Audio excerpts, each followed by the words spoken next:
Welcome to the Past Present Feature Podcast.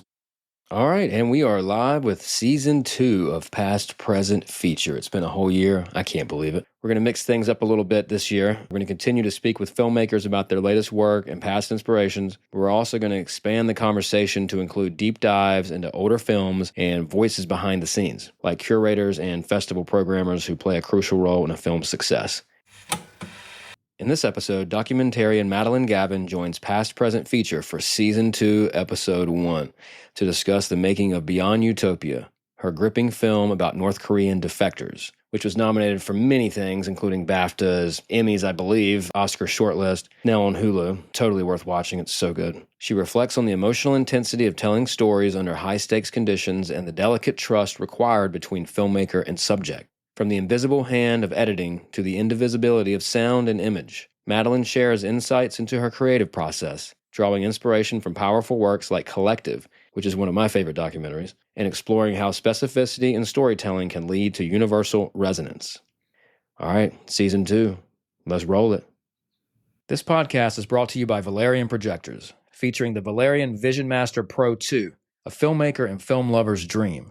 This outstanding 4K HDR tri-laser projector boasts 3000 ISO lumens, Rec 2020 color, and an impressive 15,000 to 1 contrast ratio. That gives you those deep, rich blacks in every frame. That's what I as a filmmaker care about the most. With IMAX and Dolby Vision compatibility, Google OS, Active 3D, Filmmaker mode, the list of impressive specs is endless. It delivers an exceptional cinematic experience when viewing the films of our podcast guests. Head over to Valerian.com to get yours today.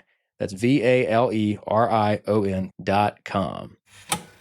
So your doc, Beyond Utopia, there's a Romanian documentary called Collectiv. That is the documentary that I always bring up when people ask me about the documentaries that are my favorite. Well, look at that. Oh, absolute Collectiv, unbelievable film. They remind me of each other. Your Beyond Utopia and Collectiv, where it's like such a cinematic kind of structure and the editing, and it was like you just don't really think about. There's no kind of looking at the camera. I know you're an editor, like also, right? Like on bigger films and stuff. So I definitely and on small films. I do a lot of small films. Nice. Your film was like so engaging and intense. I mean, the threats were real. Like this is a documentary about people trying to escape from North Korea, right? Defect from North Korea.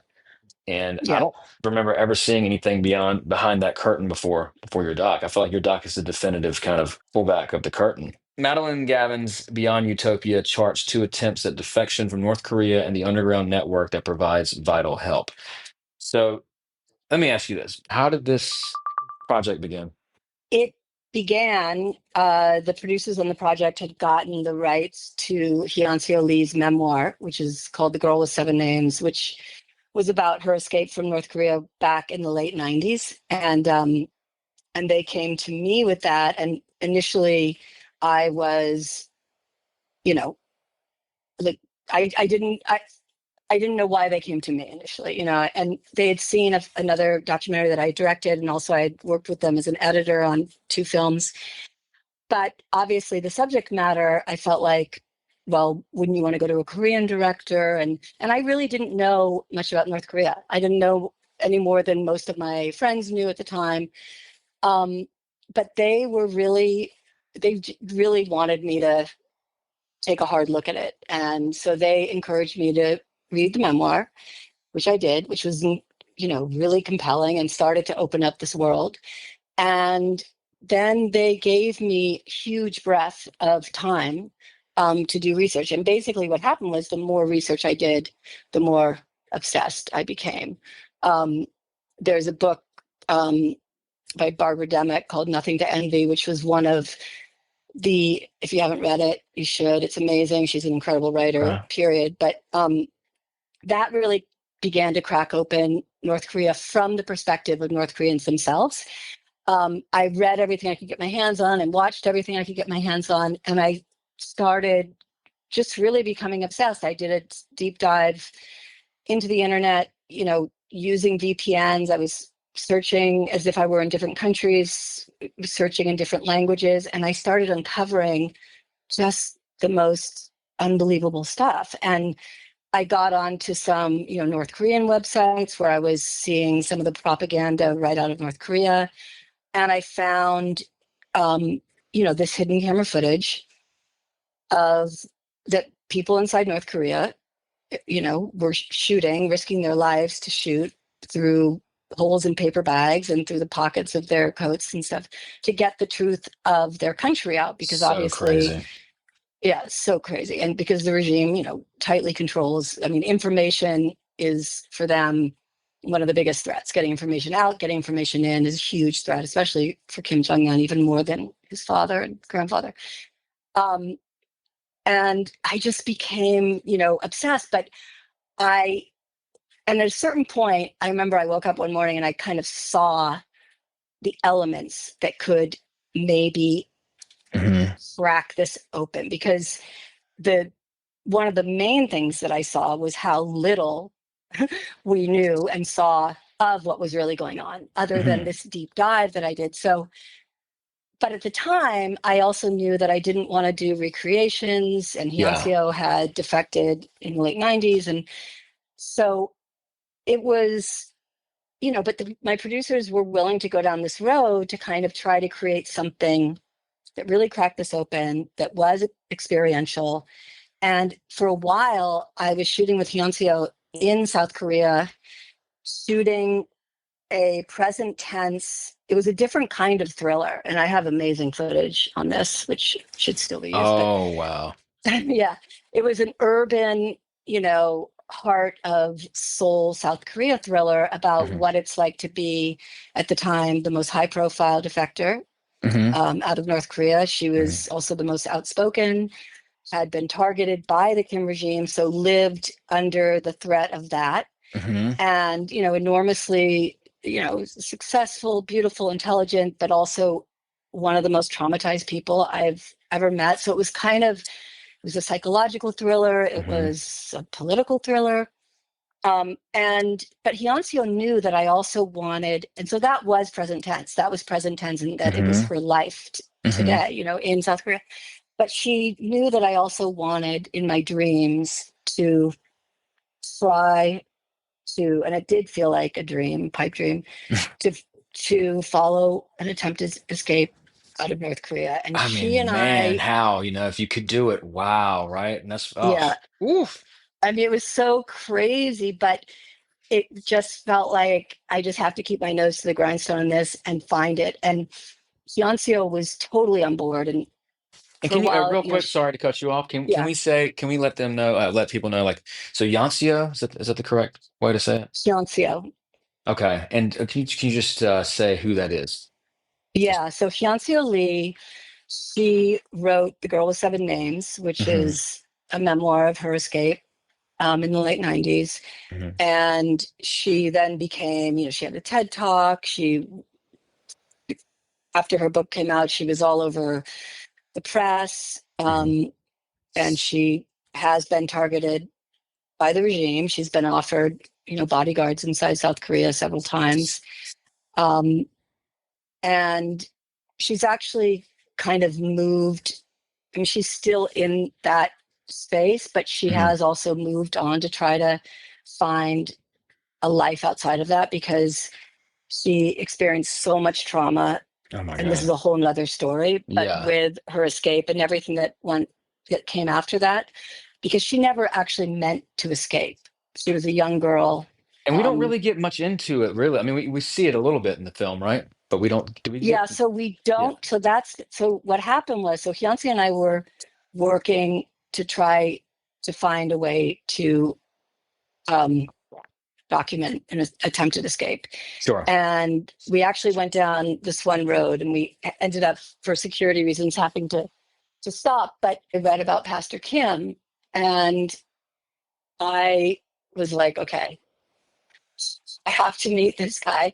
And I contacted him, and um, basically many months went by where Pastor Kim and I were getting to know each other. He didn't know me. He had been approached by media outlets in the past, hadn't had the best experience. I didn't know him either. And so it was many months of us getting to know each other. And at a certain point, we found that we really not only trusted each other, but really wanted to do the same thing and wanted to kind of crack this open in the same way, to really give voice or attempt to give voice to North Koreans, because they're not in the media. Their voices aren't in the media. It's Kim Jong-un's, basically the media that comes out of North Korea for the most part is exactly what Kim Jong-un wants it to be, right? Yeah. So, yeah. So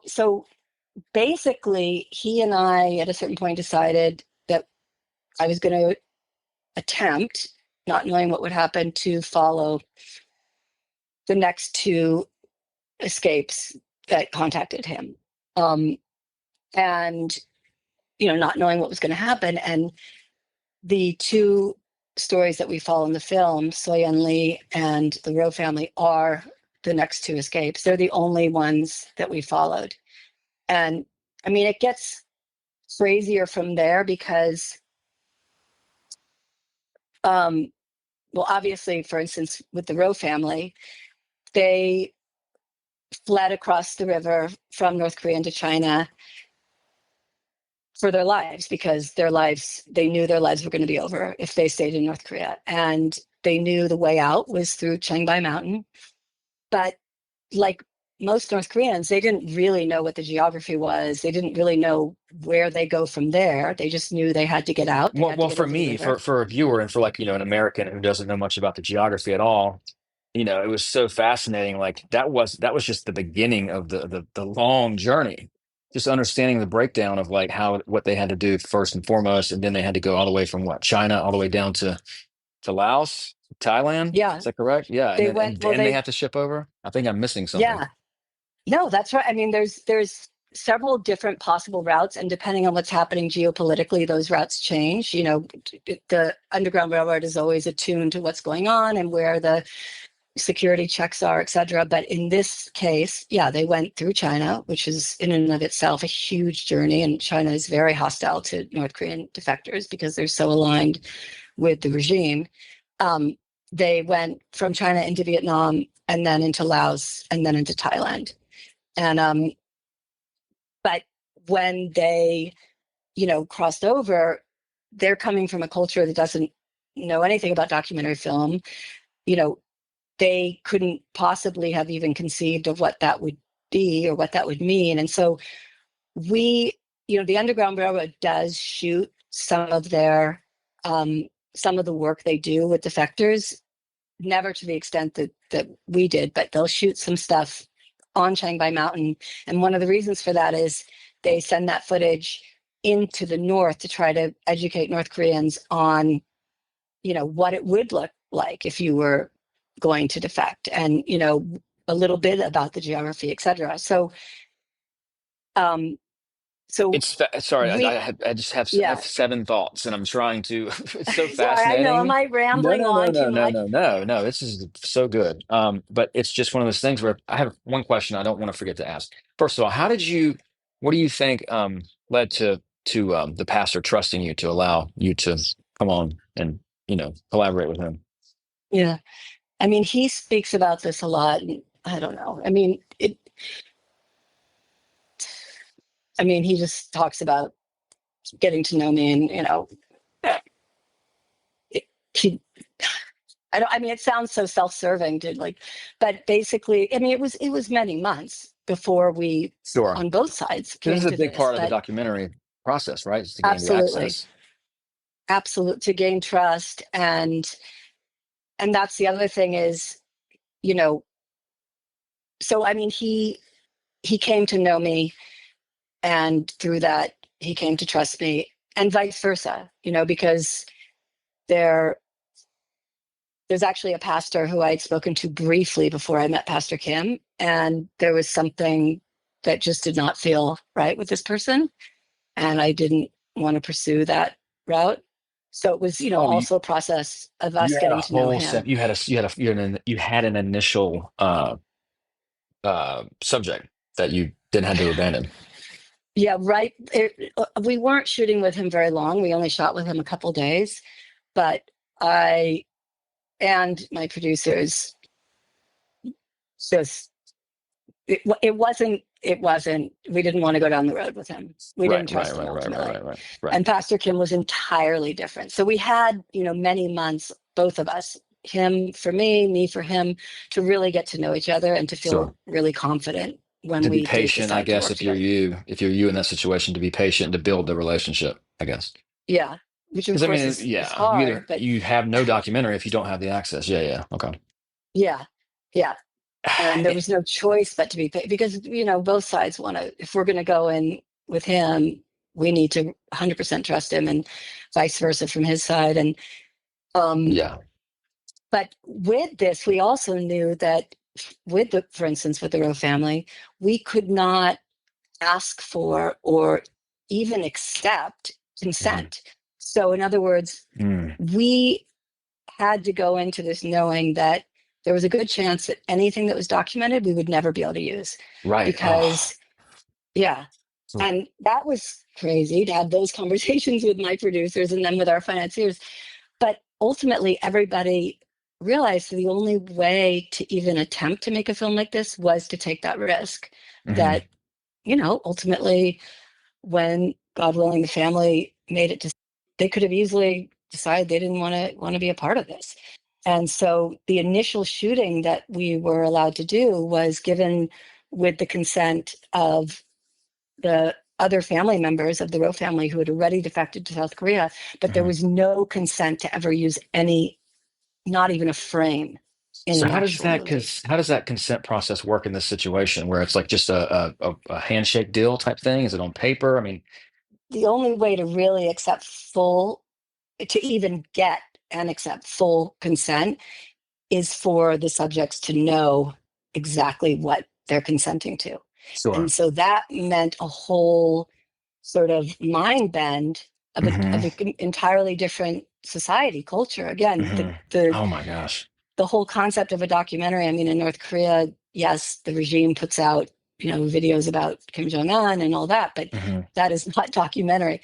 Right. So even the concept of a documentary, Hmm. what they had to be able to Oh my grapple with that God. before Yeah. they could ever really give consent. And one thing that's really interesting actually is Soyeon Lee, the mother, and the Rowe family have now made their own short documentary. Oh, Yeah, since Beyond Utopia came out, they've made like kind of a follow up, this okay. 30-minute piece about where they are today, Like which is integrated really, into the new world and all this, seeing yeah, them and function. just, and what they're doing. And Soyeon, in terms of what's going on with her son and her fight still to try to find a way to, first of all, know exactly where he is, and second of all, to hopefully Yeah. preserve his life. I have a question real quick. Okay, yeah. Were you ever, and I would imagine you were you ever overwhelmed in this process? I mean, what was that like? Because this is a huge topic, a gigantic, massive, I guess, backdrop topic, whatever. The whole world is curious and knows about, has a view on North Korea and how, it's propaganda and it's just this enclosed society. I mean, when you were making it, you're the one that is like, making the documentary and this chance of being able to, pull the curtain back. Like, were you ever did you ever have to take a breath during the process and just like, I don't know, uh, were you worried for your own safety? Like, what Yeah, was it I mean, like? all of the above. I mean, it was overwhelming on so many levels. I mean, emotionally overwhelming, especially with Soyeon, which I can get into um, after this. But and then just the the weight of telling this, because it wasn't just about telling the story. There was a certain amount of grounding that needed to be done because this wasn't just people, sort of anonymous people fleeing from some anonymous country. It was very specific. it was people from a very specific country who were fleeing for very specific reasons. And so even kind of figuring out, which I still, think, oh, I could have done this differently. I should have done that differently. But, even figuring out like how much context to give, or, just to ground people, not getting into Kim Jong-un too much. He's just backdrop, but it was Yeah. important to know a little bit about his brutality, because without that, why are these people fleeing? Or like you said about the geography, the way that kind of unraveling the geography in a way that didn't feel totally informational. You know what I mean? Totally. Didn't feel Yes, like, totally. Yep. You did a now great we're job of going through laying that talking. out. And then, of course, representing it visually. And Yeah, that is the thing too. It's like you don't ever want to be, you want to give the exposition, but you don't want to say, hey, here's some exposition or here's some information. right. Yeah. Yeah. Yeah. Exactly. Yeah. It's like, yeah, you have the way that is unveiled, or the onion is unpeeled, in terms It's of like a sleight of first, hand in a first way. there's a river, and it's like there's a river, and this is North Korea, and this is China. Then second, what happens when you go over? Then there's this Chiangmai Mountain, and then the whole geography, and then explaining why they have to go through these countries. But yeah, doing it in a hmm way that felt organic, and I always say, I mean, with exposition, it's like if audiences want the information, it doesn't feel like exposition. But if it's just sort Yeah. of handed to them, it's just, and of course, Pastor Kim was, such an enormous help in that, because he's a talker, and he, hmm Very charming. I mean, yeah, and he was showing me geography. He was telling, so, but yeah, figuring out all of that was a huge responsibility. And then, but it was so overwhelming in so many ways. I mean, Ah.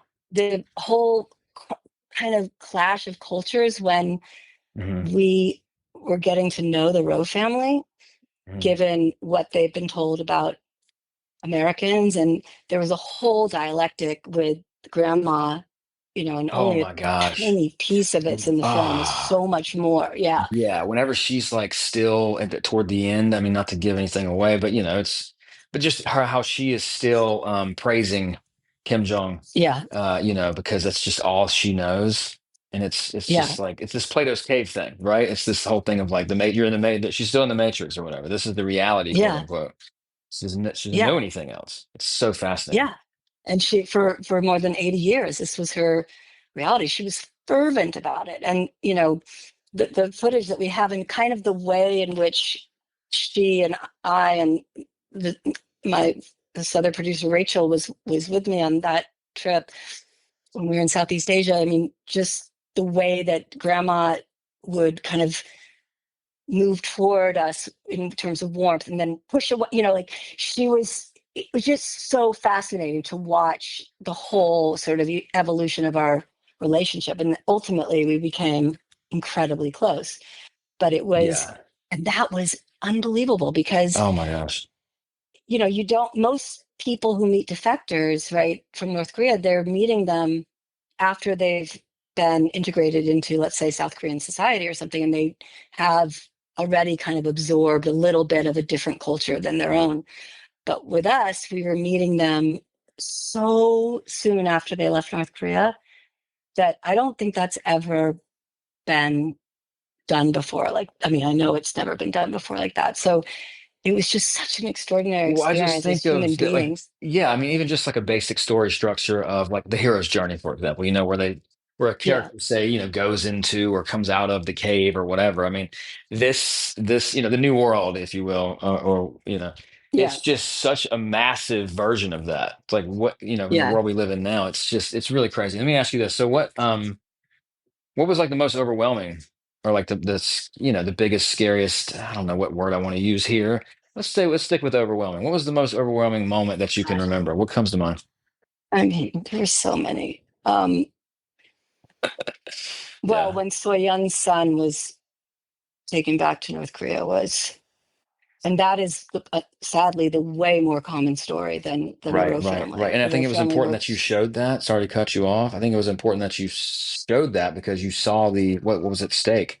Even though maybe your main subjects didn't experience that, but this other one did. And it's just, yeah, man, yeah, it's brutal. And he couldn't get across it the was river, right?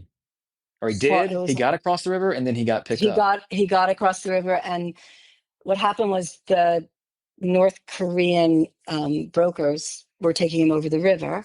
And then in China, he was supposed to meet the Underground Railroad. But the North Korean brokers, and, probably for money, unbeknownst to him or to anyone, basically turned him into the Chinese police. And then I'm sure they got some money for it. And so he actually never even met up with the Underground. And it was, and the other thing that happened was they brought him over early. So they didn't, the North Korean brokers, and maybe this was on purpose. I mean, we'll never know, but they brought him over a day before they were supposed to. And so maybe it was planned that way so that they could just hand him over to the police. And this kind of thing happens because also people inside North Korea are so desperate Yeah. for food, for money. I mean, these brokers probably got some money out of the Chinese police. So, but where is he now, you think? I mean, is he still in the camp, or did he I forget what happened, or did you say it in the doc? Is he? Well, in the doc, so we were following this, and it's so hard to get accurate information out of North Korea. We were shooting on this with Soyeon. I mean, there's so much more again than what could fit into a film. But when at the point that the film ends, is when Soyeon found out that he was in a gulag, and that it was not a gulag that he was going to be getting out of. Now, since then, the most recent information that we have is actually that he has been moved. He is still alive, and he has been moved to all the prisons there are horrific, but a slightly less horrific prison, and that he's alive. And, but I mean, for Soyeon, so this is a whole nother thing, is Soyeon gave her consent to be in the film, but when her son was taken, she had lived in South Korea, she knew what this film was, but when her son was taken into the North, we said to her, we don't want you to make a decision if you want to be in this film until the last minute, because who knew what we were going to find out, what she was going to find out. Maybe she was going to find out something that would make her not want to be in the film. And so in the end, because I was also editing it, I was editing two versions of the film. So I edited one version without Soyeon, just in case she decided not to be in, and then one version with Soyeon, because by then the Rowe family had given their consent. They were living in South Korea. So that was for sure. So I ended up editing two different versions, and then Soyeon, shortly before we actually went into final post before Sundance, Soyeon said, I want to be in this film. And in fact, So brave, I would think. I mean, yeah, so brave. And what she's been traveling with this film ever since, she and Pastor Kim, but she's been all over the world with this film. She is advocating for her son. For her, the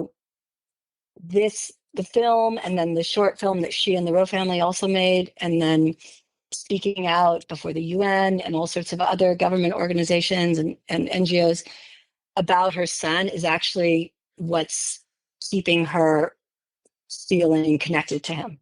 It's like, it's an opportunity to do something, to yeah, advance, to progress past it. Yeah. Was there ever a but moment? that was, Do you feel? Did you ever feel like you were physically, you were actually in, I don't know, threatened, or like in harm's way out, even though you're not inside North Korea? I mean, was there ever any sort of like signs of like, I don't know, like or have you sensed, like, felt, because their North Korea's big thing is to like keep, their version of the truth maintained, right? So I mean, surely yeah, they've heard of this documentary and they don't yeah. like Oh it, yeah. I would think. Yeah, no, Kim Jong-un has seen the documentary. It's crazy. Yeah, we Crazy. did have, I know it's crazy. We did definitely have that. And, we had a lot of consultants in the NGO world, in the activism world, in the political world, who we were consulting on a regular basis. But at a certain point, I mean, we knew that, of course, we were taking risks. And, but we also felt at a certain point that we kind of, there was no going back. I mean, we we weren't going to not continue making this film. And so, yes, it was scary. And when we were in Southeast Asia, we actually saw, North Korean soldiers. I mean, there's a lot of North Koreans. They were actually training military inside Laos. And, when we were traveling, we often had to take, kind of back roads and different routes. And, because not only did we not want to encounter anyone, but we also didn't want to lead anyone to the safe houses. And by the way, these safe houses, because that was the other thing, is I was always saying to Pastor Kim, can we really show this safe house? But these safe houses are constantly changing, and they're not connected to the people who own them. So it's kind of a liquid system. So that's why in the film we were able to show them, but we certainly didn't want any North Koreans to find the safe houses. Theoretical situation, just curious. Like, let's just say that North Korean soldiers did stop y'all in Laos or wherever. What could happen to you as an American filmmaker? I mean, what would that even look like?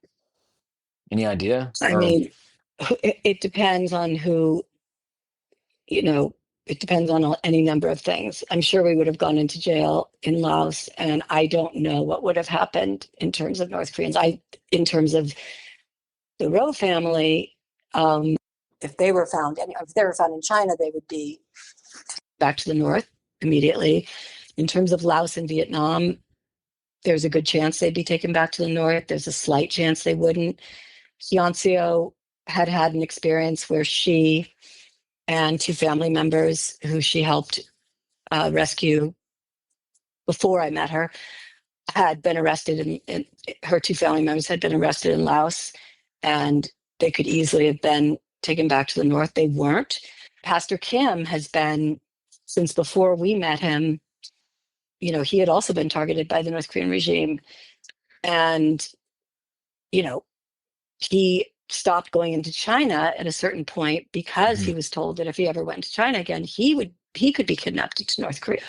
So from an any number of overview, things. it's so crazy. From an overview standpoint, as far as story is concerned, like me as a viewer, I think what's so powerful about this documentary more than most is that the stakes are about as high as they can possibly be.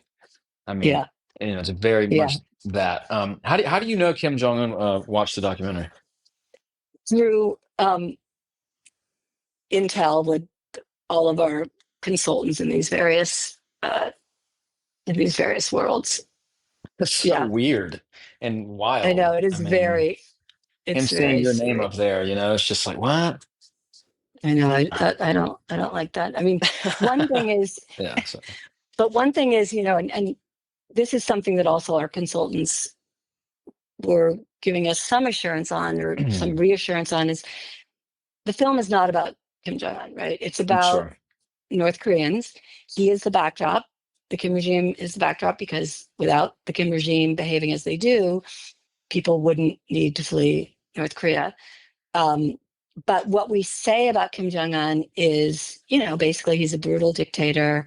And these are things that are said on the news. I mean, they don't necessarily go into the detail that we do in terms of exactly how he's a brutal dictator. But according to our consultants, that depiction does not bother him that much. I mean, obviously, he'd rather the film not be out there. He'd rather all the information about North Korea not be out there. He'd rather defectors not be out there. Kim Jong Un has done a huge push to end defections, and because he does see defectors as a form of information to get the truth of the country out, which is the main thing he doesn't want out there. Likewise, he doesn't want the truth of the outside world coming inside. But for instance, with the film, what's it called? The Interview, I think it is. Did you ever see that Oh comedy? yeah, I remember that. That was Yeah. great. And So also, it's a that big deal, film, right? I mean, let me ask you this: do you think the Sony hack had anything to do with that? yeah. Well, so Yeah. North Korea did hack Sony, Is but that apparently, wow? yeah, but according to our intel, what really bothered him about that film was the fact that he was mocked. Right, Him being right. called a brutal dictator is one thing, but him being mocked and ridiculed Sure. is absolutely untenable for him, Hmm. partially because if first of all, he can't stand it, period. But Hmm. if any North Korean sees that, the mythology of the Kim regime is a bubble that the Kim regime does not want popped. Yeah. They want that mythology sustained. And so people inside North Korea seeing him lampooned and mocked and is utterly unacceptable Yeah. to the Kim Yeah. regime. That's his biggest And so fear. Yeah. yeah, they did have that. And so there was a lot of concern with us about that as well, about our emails, about every, yes, we had a lot of anxiety, but at a certain point it was like we were just in it so deep that we couldn't, if we focused too much on that, we would have just been Sure. And paralyzed, you were and and we you were just making had a to go film. You through. had plenty to be distracted by, I'm sure, right? You were so Yeah. engaged, I would think, and all that. Yeah, yeah, yeah. Yeah, I and to be mean, mind blown by what was happening, and then yeah. also to be emotionally with Soyan in such an I, intense, I guess it's deep the way. difference between like watching a game and being in the game in a way, where you're just Yeah. focused on, what you have to do next. I Yeah, would it's like assume. when you're in that situation, it's like they say the only way out is through, you Yeah. know. Yes, yes. Marcus Aurelius. Well, okay, so wait a minute. The story structure, all that. Like, how did that start to take shape? I mean, I'm sure you had many different versions, and you even said you were editing different timelines, and you were, switching subjects as needed. But like, how did it come together? You're an editor, also, and like, how do you usually kind of structure a documentary when you start filming? Yeah. Do you go in there? Did you already kind of have an idea of potential? Structures, or what was it? What did it look like for this? Well, so for this, and I want to go back to Hyeonseo for a second, because Sure. Hyeonseo, again, I'd been shooting with her, this psychological thriller, this urban thriller, Inside Soul. Um, I really wanted that to be a part of the film. And so, my thinking had been, okay, I've been shooting this thriller. It was a psychological thriller, but also very intimate thriller. But it was scary in a whole different way, right? And compelling in a whole different way, but had suspense as well. Um, and I really wanted that to be a part of it. So the idea was, okay, now I've met Pastor Kim. I'm going to follow these two stories. Who knows what will happen? I mean, you often follow storylines in documentary, and some of Hmm. them don't. You know, a lot of stuff gets left on the cutting room floor or whatever. Hmm. Um, and so initially, I was always, Hyunseo's story was going to be a part of the film, and then as these two stories with Pastor Kim started developing, I started to feel intuitively, just as an editor, storyteller, whatever. Hmm. Oh my God, this is how are we going to fit everything in here? And Hmm. on top of that, Hyunseo has her story had a very different energy to it. And so I just instinctively at a certain point felt, okay, I'm not going to be able to get everything into a feature. And so at Yeah. one point we actually went S- down the road of a series, and I Okay. started to cut some episodes of a series that did involve Hyunseo, because with her, with the different energy of hers, also like her storyline needed a certain amount of space around it to even be felt. And if it was too up against this other thing, like it was sort of undercutting her and then Yeah. undercutting them. And so, It's like um, decision time. Like really. Like, yeah, so as a oh. series, it was working. But then at a certain point, my producers and I were, okay, are we doing this as a series? Are we doing this as a feature? Because we were doing Hmm. it independently. We weren't with a streamer or Yeah. anything. Yeah. And we decided we have to do this first as a feature. And so when I was cutting two versions, because I didn't know what was going to happen with Soyeon, so that's that. And so Hyunseo was perfect, was in the end, when it ended up being that Hyunseo is in the film, but she's really kind of a voice of North Korea, and her Yeah. story is barely told and barely explored. But she's like this Um, candle. She is this light. This like that was my takeaway, where it's like, oh my yeah, God, like look at this person who is like who did make it. and seems to be Yeah. very, Yeah. alive because of it. Not just physically, but like actually like emotionally, like she's there. She seems very. You can see the difference it has made based on changing her location and her situation. But 100%. Like Hyunseo was totally on board with that, mhm, the other part of her story not being told. But that said, I have, said to her many times, we have this other film there, mhm. and we actually do. It kind of builds on it, because Okay. it's all in Seoul. It's all in South Korea, Yeah. basically. Um, and it's got a different kind of, When as I you said, say, thriller-esque. yeah, I was going to ask you thriller-esque, like what makes it a thriller? And I love nothing more, I think, than like taking these cinematic and, I see it as a cinematic story structure or genre, even just genres and putting them into documentary, where it's these real, and that's what I've been trying to do, it's just such an exciting concept. It's such a great thing. Like I've been filming this private investigator in LA for 3.5 years, and I'm just trying to treat it like a detective film, a memoir Oh, detective that's film. cool. Yeah, but so it's just like such a cool thing, a combo of like taking these cinematic genres and putting them into, the documentary of real life people. Yeah. And anyways, thriller. Like what? How is it a thriller? You mean the Hyunseo one or Yes, the yes. Onion? I mean, I don't want to Oh, tell you don't have to. too much in case, but it's a thriller. First of all, it's a psychological thriller Okay. largely. I mean, it is also a thriller in the sense that she has been targeted by the regime, and that is something Hmm. that we do deal with in the film, in the footage. But also, it's a psychological thriller in the sense that it's kind of an unpeeling of the layers of what she went through The trauma. and the trauma, and it's an unveiling. It's an Mm, unveiling. But mm. so it's a and it's got the danger component of Okay. actually the reality of what her life has been like inside inside Seoul Because she has as. to be a threat to North Korea, right? Even now, where she's like this living example, public living Yeah, example. yeah, Does she that's have to why look over her she's. shoulder constantly? I guess she does because of I the mean, that's bodyguards, something etc. that's something that we dealt with and shot in the film Sounds very actively. interesting. Yeah, it's really interesting. She's now moved outside of this, though. She's, like I said, it's really interesting because she's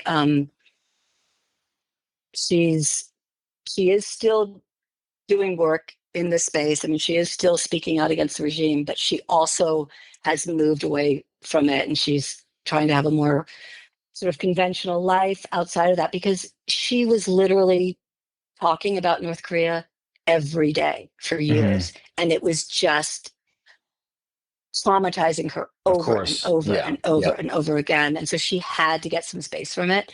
Hmm. um but but yeah, no, that film is actually really, and it actually would be a good compliment to be on Utopia, because it Yeah. is, the tone of it is so different, and it is so urban, Yeah. and it has a Yeah. Yeah. Yeah. different Yeah. kind Yeah. of danger. I would love to see. um yeah, it's And pretty it's amazing. life. Yeah. So where are you at with that? What's Well, the status? I've it's it's on the back burner. I mean, every so often I bring it up to my producer, like, and to Hyunseo, we have to do something with that. But Hmm.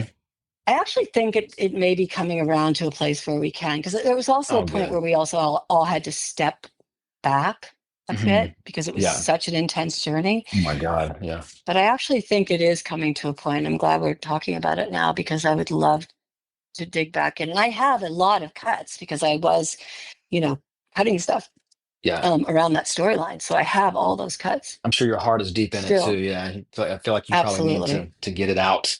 I would think. How did you know when you were done with the film? When did you feel like you rounded the corner on being able to see the light at the end of the tunnel? Even now, there's certain things I would change that actually Yeah. bug me. Do you feel like you're still working on it too? Sometimes you forget that you're not still No, working on a project. there's a few things that I would definitely change, do differently. Ooh, tell me. I don't want to point them out, and then they're not huge deals, but if I had the ability to reflect in the same way as I do now, I would have just done a few things differently, little things differently. I don't Dying to even know know. how much other You people can't have tell noticed, me. but Yeah, yeah, no, yeah, I yeah. can't. That's kind But of a thing, though, isn't it? Sometimes. I mean, I got this movie back that we made 10 years ago, and we're literally re-editing it right now, and then just putting it back out. It's a comedy, a rom-com, but still, it's like things that have been bothering me for 10 years, and I'm like, nope, we're gonna change that right now. We're gonna George Lucas this real quick. I mean, Little I different. could make these changes pretty damn quickly if, but the thing is, it's out there. It's, but Yeah. these would not take long to do. They're not huge, but Well, they once would the have licensing an rights come impact. back or whatever that looks like, and then you get it back in your possession, if that's a thing, would you then? Yeah, It's such a weird thing to even think about maybe. I doing. don't even know how that works because my producers deal with that part of it. I really don't even know what the Right, right. licensing timeframes are. You would take a I would little do a few things scalpel that to would it. not take me long at all, and you know, in my mind, would just make it a little bit stronger. But that said, I mean, I'm proud of the film. It's not like You I'm, should I have be. these big, Oh, it's so good. yeah, it's not like I have these deep regrets, but there's just certain little things that it's just annoying because they would be so easy to fix. Oh my Um, gosh. Is yeah, it the result of just like just the massive amount of like I guess work and everything else you had to worry about at the time? I mean, yeah. putting a Well, you film know how out on a it's like. deadline. There's certain, it's a couple little structural things, and just yeah, just I guess it's part of the a couple, process. yeah.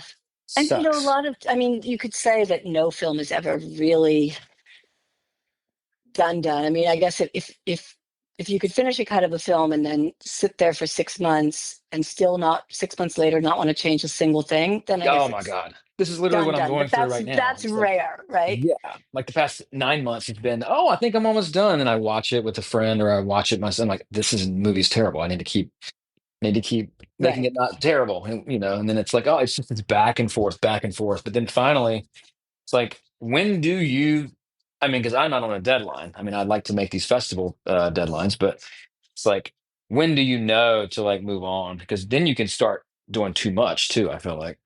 Keep Yeah, messing around. that's for sure. Yeah. I mean, and there is a whole dialectic in that. And yes, you do have to, it could start eating in on itself. You can Yeah. start to take the magic out of it or Oh whatever. my goodness So gracious. Yeah, yeah, yeah, yeah.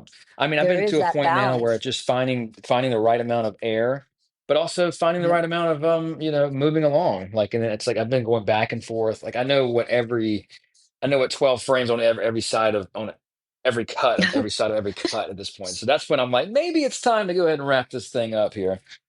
Right. If Um, you're at that point, yeah, it probably is. yeah. And this is your one about the investigator, the private investigator? Yeah, it landed at 80 Yeah, it sounds minutes. really cool. But it's a detective It's like literally the project that I've always tried to figure out how to make because I love detective films. I love detective comedies. I love two-handers. We got all that, and they're like real people. And this guy also, Wow. but it's not like a reality TV Bravo type vibe. I mean, it can be, but there's a legitimacy to it as well. And I won't spend, but like I'm gonna time myself. I'm give myself 60 seconds. Basically, No, it's but it like sounds really interesting. Yeah, well, chime in. it's just these, when real life gives you these gifts, these film gods just rain down upon you. It's like, oh, how could I have ever even written this, much less received it, by accident? So I reached out to like 125 Los Angeles private investigators, every single one in LA County, like 4 years ago, because I literally started it by saying to myself, I want to make a documentary about a real life detective, and like I know there's stories out there, let me find them. So I hit up all of them and filmed a bunch of them and found my guy. Of course, he was the first one. And then come to find out, like he was the one that, he found two trails. He's like a bit of a unknown legend as far as the 80s, late 80s, 90s, where he was like the one that found two trails of blood at the OJ Simpson house, Nicole Simpson's house. Oh. And to suggest that there were two killers, and the judge threw it out. So I'm like, ooh, bureaucracy could be a bad guy here. What else does he have going Right. on, et cetera, et cetera? Then he's like, "Do you want to meet my assistant? He's also my roommate." I'm like, "Oh my God." And then it just busted wide open. And it's like, this is a whole other story. I mean, we still got that other stuff, but come to find out, he has this protege that he lives with, but also come to find out, his mentor, Paul, the main PI's mentor was this legendary PI named Fred Otash, who they based Chinatown off of, LA Confidential off of, et cetera, et cetera. So this Fred Otash guy also, it's Yeah. a known fact that he had Marilyn Monroe's house, condo wiretapped, and heard Mm. her. He claimed to have heard her get murdered. Um, and all the little things that come along with that that we've already heard. And so here's where it gets interesting. And I'm sorry I'm going on about this, but I'm very No, in it this and is very excited. fascinating, actually. Yeah, and so basically, this is where it takes the turn. It's like, okay, cool, that's fascinating. What next? And then I'm like, well, what happened to Fred? Is Fred still alive? And he says, well, October 1992. Basically, Paul met Fred because they were neighbors. They shared a courtyard in West Hollywood in this Park Wellington, this condo, and they literally looked right into each other's apartment. And that's how they met. And so 1992, I'm excited just even talking about it. The day before Fred was going to take Paul along with him to the Joan Rivers show to talk about the, old detective and the new detective, but also Fred was going to talk about his new book that he was coming out with called Marilyn, the Kennedys, and Me. The night before that happened, Paul at 3 o'clock in the morning woke up to three gunshots coming from across the patio. Oh my God. And so the detective is the witness, you know what I mean? And it's like, holy shit. And also the mentor, the main character is trying to search for the murderer, the truth of his PI mentor's death with the help of his protege, PI, in training. Wow. So yeah, so that's what I've been doing. And it's like This sounds incredible.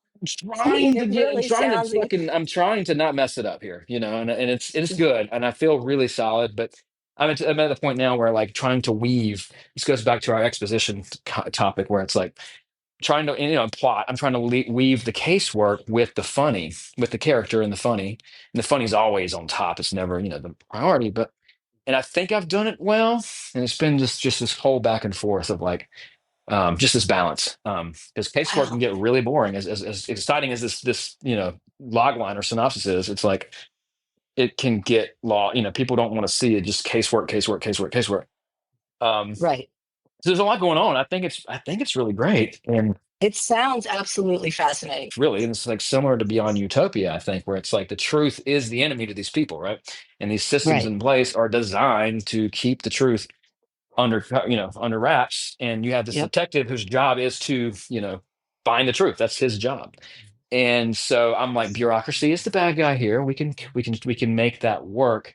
And even though they go through this process of finding some success, but then they run into constantly just this red tape, these systems in place. They don't keep records for 10 years. Nobody is going to answer the phone Right. call that the person gave you the number of, and da da da da da. So it's not even about, it is about like pursuing that, but I try my best to make it about a character situation. It's not about who killed Fred Otash. It's about who is Paul Katz, Right. and the memoir of it all as far as who is the future Paul Katz, like the reinvention of Paul Katz. So, with the help of his, 30-year-old, by the way, you have a 30-year-old PI, you have a 65-year-old PI, and you have a 100-year-old PI if Fred was still alive. So, Right. Oh my it's God. all about Did just Fred's book ever come out? the first one did, but the second one did Oh not. wait, hold on, hold on. I also I don't, my pods went off again, but they're back on. But did his book ever come out? The second one did not, but his first one did back in the day, Investigation Hollywood. But it's just so strange because nobody knows who Fred Otash is, and what's crazy is he is the guy that they templated like James Elroy bought his life right. I'm Yeah. pretty sure wrote whatever. Just like a list of Jake Gittes from Chinatown is based on Fred Otash. So Amazing. he is the Hollywood PI that all these characters are based on. Yeah, So the iconic. Yeah. anyways, you can tell I'm very Wow, excited. it sounds really interesting. I can't wait to see. Well, thank you for listening. Yes, it's Are you nice. And going for Sundance? Like, what are you going for? I, What are you I, I thinking? think, honest, I don't know why. I mean, I have an idea why, but I feel like TIFF would be. I feel like TIFF is a wonderful. They're all great. TIFF has this big slate, and they have kind of a blend of commercial and artistic type stuff. And Yeah, I don't know. I just feel like TIFF would be great. And I've talked to Tom Powers, the head yeah, programmer, yeah. and he's. And I sent it to him, so he's received it. And I've been Oh, updating the cut cool. as we go. So I've been we're finalizing the score right now. The score is very fucking great. It's a very Jet Setty, Lalo Schifrin, Henry Mancini type score. Oh my Um, God. so anywho, yeah. What's the So title?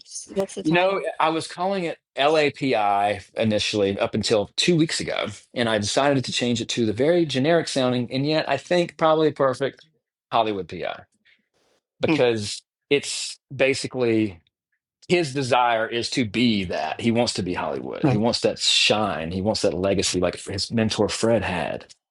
And Yeah. literally, Fred was the Hollywood PI that you never Yeah. heard of, and he's also literally buried behind the Hollywood sign. I mean, it just makes Oh, sense. really? Yes, yes. How did And that people, happen? it's Forrest Lone. This guy was just Is that, all oh, is that Hollywood, right behind the Hollywood that's sign, behind the Hollywood sign? right behind it. And where Oh, Fred's gravestone is literally right behind it. Like there's this drone shot that wow. I've got. It, yeah, man. So it's I'm like this. I would be so jealous of this movie if I didn't make it. Yeah. But Really? No, this is so I just hope cool. My I just God. yeah. I hope I stick the landing. That's all. And we're almost there. I don't know. And it's going to evoke for everyone, all the Raymond Chandler, Oh my trying to, I mean, God, I just love it so many, I mean, so freaking Hollywood and much. PIs. It's just like, oh, We'll see where it lands. I would love to see it if you send it to me.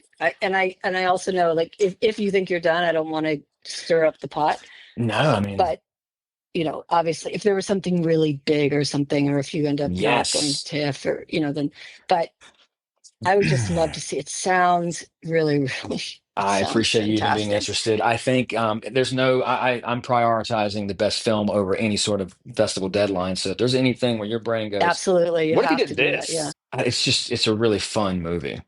And Yeah. I feel good about it. It But sounds like the force was with you or whatever, because all these yes. different sort of alignments. And that's the way I felt in Beyond Yeah. Utopia too. I could not believe what was happening around us. And yet it was like, I felt like I was standing on the edge of a cliff and like, okay, I'm going to Yeah. follow That's why I this. wanted to And talk this to is you. That's not the, real. yeah. Like it was almost like a breathless experience, because it was so Yeah. insane Yeah. Yeah. Yeah. what was happening and what we were getting. And it sounds like your film has that same sort of organic something. It's funny how when you make a film, you can set out for certain things, certain desires, certain hopes, whatever. And you're like, ooh, I want to make this kind of movie, or I want to make, whatever. And then you start the process and you get all in it, and then and you go down this other path, and you circle back to the end. The circle starts closing, and all of a sudden you take a step back and you look at like everything that I hoped for, I got, and more. Yeah. This is that Yeah. project for sure. So, Yeah.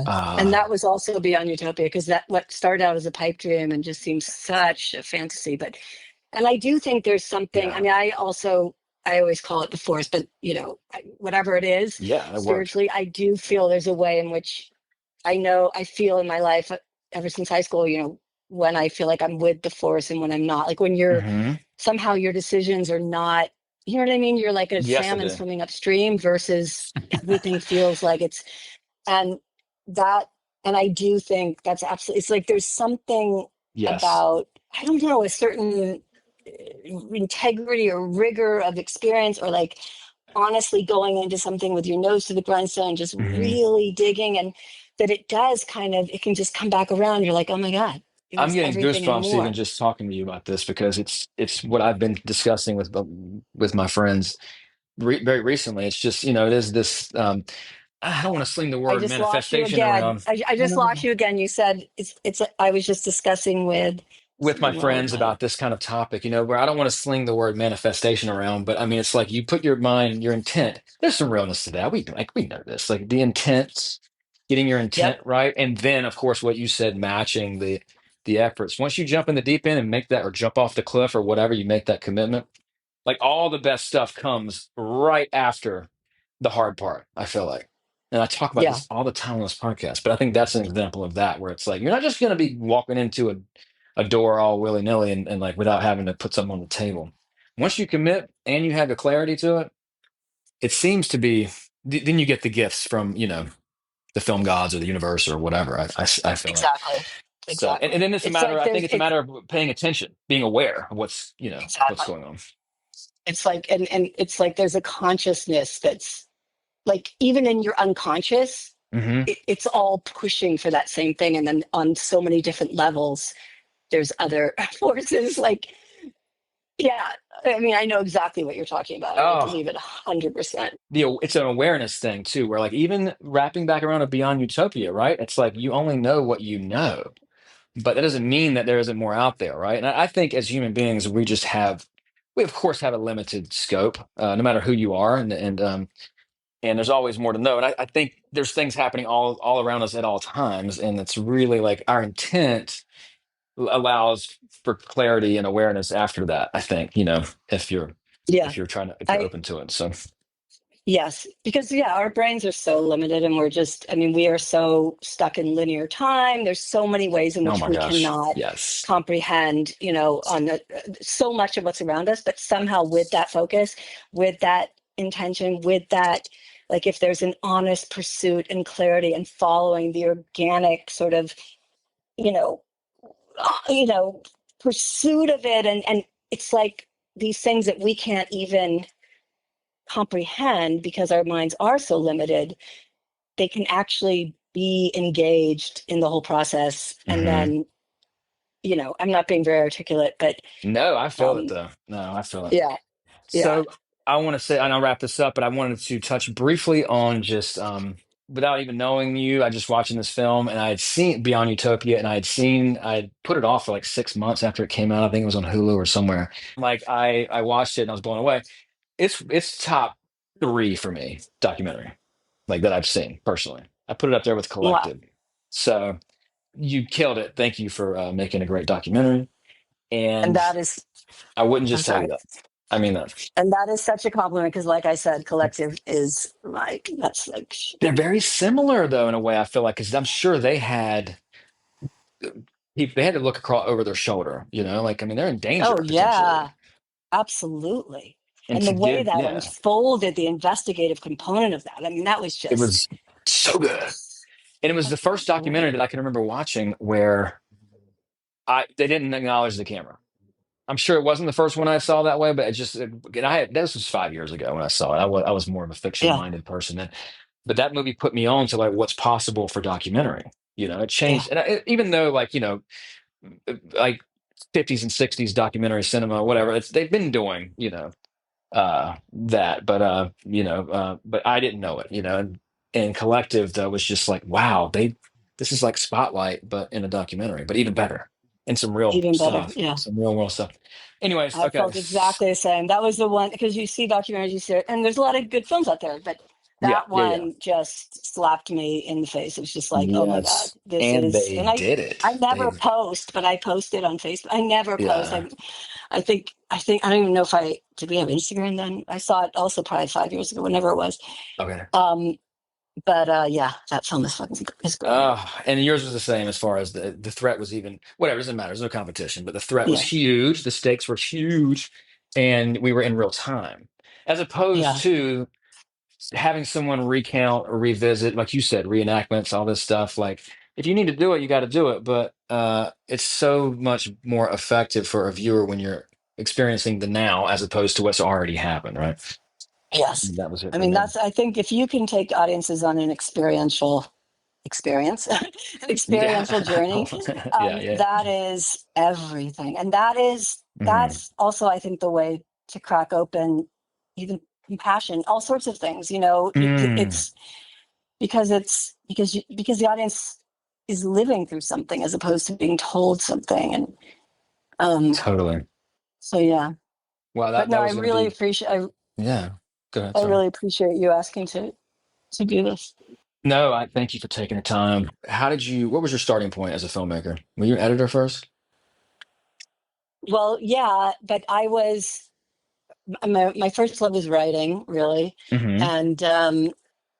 and puzzles actually. So I mean, Oh, I never even thought about editing. I never yeah. even conceived of that. Like, just like most people don't even know what editing is. And Same. then, Yeah. for a lot of people, Initially. they think it's so you take the pieces and you just put them in order, and that's the end of it. Yeah, But it's so under whatever appreciated. yeah, so I didn't. But it was through writing and actually doing some acting and theater Oh, because okay. I did love I love shaping performance because I do in Hmm. editing, I go back and forth pretty intentionally between narrative and doc, kind of keep Hmm. my brain fresh. Yeah. And I do love working on actors' performances and all that, but also structure.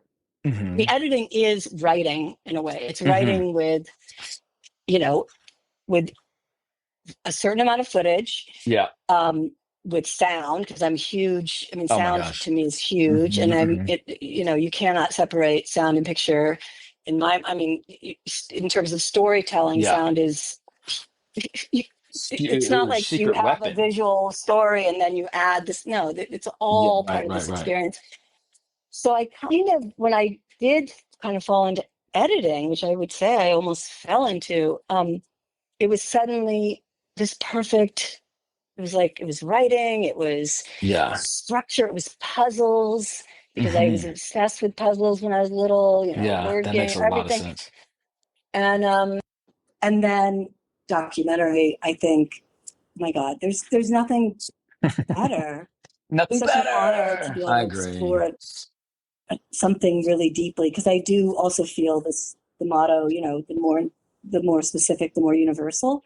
Yeah. And it's 100% true. If you can go deeply Ah. into something, one thing, it can resonate far and wide as opposed to like these kind of survey things. And I think in terms of directing documentary, being able to, again, like we're saying, keep your nose to the grindstone and just sort of plunge and just trust your intuition in terms of where the story is telling you it needs to go or where you have to, Hmm.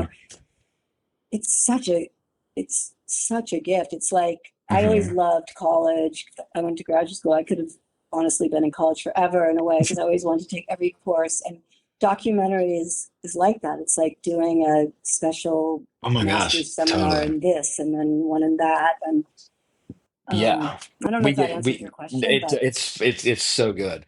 I love the line that you said about the more specific, the more universal. That is such a wonderful reminder. Just yeah, a important thing to think about. Um, I gosh. know. And sometimes it's easy to think the other way, and yet it's so because it's kind of And counterintuitive, I but it's have so all the way through a right. whole damn film that I would never want you to watch. So Well, we all have. documentary We all have. and documentary is my favorite now because I was doing fiction for like 10, 15, whatever years, like I want to be the next whoever, Soderbergh. And and then I stumbled into documentary, this hometown little short basketball doc that I did. And I realized, first of all, I love that I can't control but so much. That was a Yeah, gift for me. And I needed that. I'm sure a lot of us do. And it was like, yeah, oh, parameters are a gift. This is a great thing. And so it's when you yes, were talking about just, editing and piecing together like what you have versus, oh, I can write and shoot anything that comes to mind. It's like that is a dangerous, slippery slope, at least for me. So that's my absolutely. favorite Yeah, thing about documentary. Insisting is resisting or whatever. It's like if you try to force and control, you're gonna end up in a bad way. If you just sit back and fall back and chill and take a breath, things always come to you in a nice, in an appropriate, fulfilling way. Right? Same with filmmaking. yeah. It's like the thing about salmon swimming upstream. Like when you're Hmm. fighting something intuitive or you're trying to force something to happen, it's never gonna go well. I mean, it's just like, but following the cues and trusting yourself because yeah, the limitations are what make. I mean, it's what is it? Necessity is the mother of creation, but it's Yes. so true. And in shooting, you can also kind of turn your nose a certain, like you can kind of probe a certain Hmm. way. It doesn't make something happen, but it Yeah. can. If you can go deep enough, you can kind of get. Well, again, the more specific, take another layer off. Okay, go deep. Yeah. Anyway, What are you working on right now? And also, what was your last? Is Beyond Utopia your last film, or did you edited what Captain America, the latest Captain America? oh yeah, that's Okay, not at moving all right the kind along. of thing. No, well, that's not the kind of thing I usually do. The director of that was someone who I'd worked with on an indie because I do Okay. as an editor a lot of indies, and he's a great guy, and he was doing uh, a Marvel film, Hmm. and Marvel always has at least two editors, and they always want at least one of them to have done a Marvel, but they're sometimes open to someone who hasn't, and so he had Very wanted cool. me to come and do it with him, and so it was really because of him that I did that. That is not at all the kind of thing I usually That's do so at all. rad to see that when I Yeah. pulled up your IMDb or whatever, it's like, oh, cool. Because I mean, those Yeah. movies are fun. Whatever, that movie was good. It's fine. Like whatever. Yeah. People are very I sensitive mean, about. I mean, it was one thing that was great is in my editing room, I had surround sound. So Oh. I could, because I am obsessed with Mm-hmm. sound, and I could make Mm-hmm. sounds go all over the room. And Mm-hmm. that was amazing. And then also to have these incredible visual effects people on the floor where, you can mock something up on the Avid and then just call Mm-hmm. someone in and say, can you kind of do a version of this? And, an Yeah. hour later, they're bringing you in something that's amazing, and I Yeah. mean, obviously it's a mock up, but it's more than I could do on the Avid. And Yeah. um, so it was a totally different experience. So that was really valuable in that sense. But I've been shooting another documentary on and off Mm-hmm. for 6 years, actually, Mm-hmm. before I started Beyond Utopia, that Mm-hmm.